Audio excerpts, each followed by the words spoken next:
ಸುದೀರ್ಘವಾಗಿ 3.5 ಗಂಟೆಗಳ ಬಜೆಟ್ ಅನ್ನ ಮಂಡಿಸಿದ್ದಾರೆ. ಬೆಂಗಳೂರು ಅಭಿವೃದ್ಧಿಯಿಂದ ಹಿಡಿದು ಹಳ್ಳಿಗಳವರೆಗೂ ಕೂಡ ಸಿದ್ದರಾಮಯ್ಯನವರ ಬಜೆಟ್ನಲ್ಲಿ ಸಿಕ್ಕಿದ್ದೇನು? ಬೆಳಗ್ಗೆ 10:16ರಿಂದ ಮಧ್ಯಾಹ್ನ 1:42ರವರೆಗೆ ಬಜೆಟ್ ಭಾಷಣ ಮಾಡಿದ್ದಾರೆ ಸಿದ್ದರಾಮಯ್ಯ. 3 ಗಂಟೆ 30 ನಿಮಿಷಗಳ ಸುದೀರ್ಘವಾದಂತಹ ಬಜೆಟ್ ಅನ್ನ ಮಂಡಿಸಿದ್ದಾರೆ. 4 ಲಕ್ಷ ಕೋಟಿ ಗಾತ್ರದ ಬಜೆಟ್ ಅನ್ನ ಸಿಎಂ ಮಂಡಿಸಿದ್ದಾರೆ.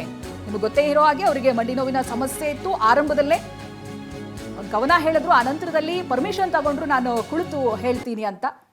ಸ್ಪೀಕರ್ ಬಳಿ ಅನುಮತಿಯನ್ನ ಪಡೆದುಕೊಂಡು ಕುಳಿತು ಸುದೀರ್ಘವಾಗಿ 3.5 ಗಂಟೆಗಳ 4 ಲಕ್ಷ ಕೋಟಿ ಗಾತ್ರದ ಬಜೆಟ್ ಅನ್ನ ಸಿಎಂ ಸಿದ್ದರಾಮಯ್ಯ ಮಂಡಿಸಿದ್ದಾರೆ. ಇದರಲ್ಲಿ ಯಾವ ಕ್ಷೇತ್ರಕ್ಕೆ ಏನೇನು ಸಿಕ್ತು, ಯಾವ ಜಿಲ್ಲೆಗಳಿಗೆ ಏನೇನು ಬಜೆಟ್ ನಲ್ಲಿ ಸಿಕ್ಕಿದೆ, ಇವೆಲ್ಲವನ್ನ ಕೂಡ ನಾವು ಹಂತ ಹಂತವಾಗಿ ನಿಮಗೆ ತೋರಿಸ್ತಾ ಹೋಗ್ತೀವಿ.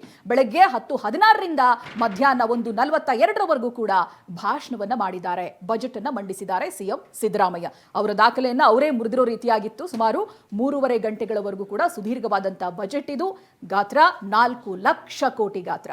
ಬೆಂಗಳೂರಿನ ಅಭಿವೃದ್ಧಿಗೆ ಏನೇನು ಸಿಕ್ತು ಅದನ್ನು ಕೂಡ ಹೇಳ್ತೀವಿ. ಯಾಕೆಂತ ಹೇಳಿದ್ರೆ ಇಲ್ಲಿ ನಮಗೆ ಬಹಳ ಮುಖ್ಯವಾಗಿ ಗಮನ ಹರಿಸಬೇಕಾಗಿರುವಂಥದ್ದು ಬೆಂಗಳೂರು ಅಭಿವೃದ್ಧಿ ಅಂತ ಬಂದಾಗ ಈ ಟ್ರಾಫಿಕ್ ಸಮಸ್ಯೆಯಿಂದ ಹಿಡಿದು ಕಸ ವಿಲೇವಾರಿಯಿಂದ ಹಿಡಿದು ರಸ್ತೆ ಗುಂಡಿಗಳಿಂದ ಹಿಡಿದು ಎಲ್ಲದನ್ನು ಪರಿಹಾರ ಮಾಡುವಂತ ನಿಟ್ಟಿನಲ್ಲಿ ನಮ್ಮ ಬಜೆಟ್ನಲ್ಲಿ ಏನ್ ಕೊಟ್ಟಿದ್ದಾರೆ ಸಿಎಂ ಸಿದ್ದರಾಮಯ್ಯ ಅನ್ನುವಂಥದ್ದು. ಸೊ ಬೆಂಗಳೂರಿನಿಂದ ಹಿಡಿದು ರಾಜ್ಯದ ಹಳ್ಳಿಯವರೆಗೂ ಕೂಡ ನೀರಾವರಿಯಿಂದ ಹಿಡಿದು ಶಿಕ್ಷಣ ಕ್ಷೇತ್ರದವರೆಗೆ, ವೈದ್ಯಕೀಯ ಕ್ಷೇತ್ರದಲ್ಲಿ, ಕೃಷಿ ಕ್ಷೇತ್ರದಲ್ಲಿ ಈ ಬಜೆಟ್ನಲ್ಲಿ ನಮಗೆ ಏನೇನು ಸಿಕ್ತು ಎಲ್ಲವನ್ನು ಕೂಡ ಸುದೀರ್ಘವಾಗಿ ನೋಡ್ತಾ ಹೋಗೋಣ.